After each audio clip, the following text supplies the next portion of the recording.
180.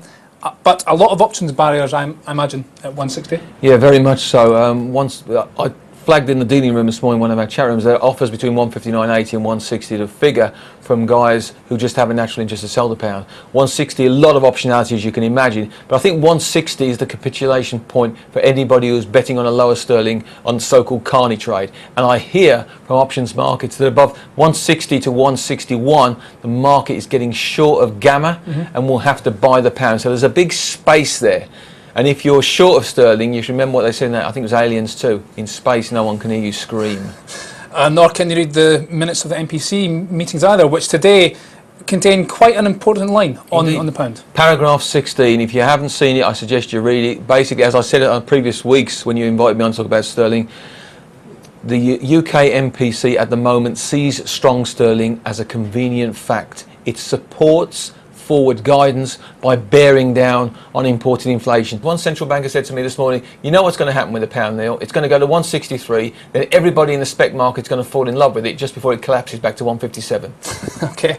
Of course, it's not just cable. There's euro sterling as well. You see that lower, but we're approaching a big technical level. We've got a couple of big levels here. From a perspective of sterling euro, which I appreciate the banks don't quote, but 120 on sterling euro is 83.33 euro sterling. UK importers would love to buy some euros and sell some sterling there. And then beneath that, the key one for me, the 100-week moving average 83.09.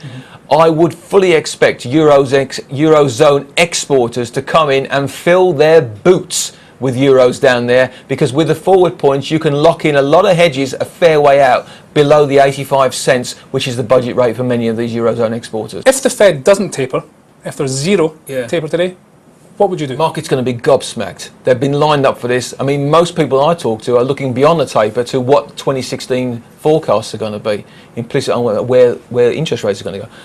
But if it's zero, my presumption will be initial knee-jerk dollar sell-off, and then the market will realise, hang on, they're still doing 85 yards a month. US stock markets go up, dollar starts to rise. I would buy dollar yen. Buy dollars. 5 billion.